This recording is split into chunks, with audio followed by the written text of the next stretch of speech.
Të premte në samitin politik evropian e ftuar ishte edhe presidentja e Kosovës Vjosa Osmani, e cila kritikoi ashpër vendet anëtare të Bashkimit Evropian. Para samitit Osmani tha se nuk po vlerësojnë reformat e linjëzimi me politikat e Bashkimit Evropian, por sipas saj po jepet një shembull i keq me tolerimin që po i bëhet Serbisë.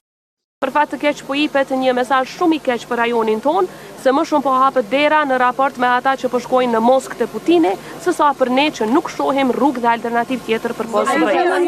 Presidentja e Kosovës kërkoi heqjen e masave ndëshkuese që Bashkimi Evropian ka vënë para më shumë se 2 vitesh ndaj Kosovës. Ka më shumë pritshmëri sa i përket një lloj balanci nga ana e BE-s, për shkak se siç e dini Kosova është në masa, Serbia nuk është, dhe kjo e prish balancin, barazin mes palëve në tryezën e dialogut. Ka më shumë shpresë që edhe nga zonja Kallas, edhe nga përfaqësuesi i ri për dialogun do të shtyhet më shumë përpara heqja e masave dhe trajtimi i barabartë i palëve. Ne do të jemi konstruktiv. Gjatë samitit, presidentja Osmani ka takuar edhe Kallas, me të cilën ka biseduar për rrugën e Kosovës drejt Bashkimit Evropian.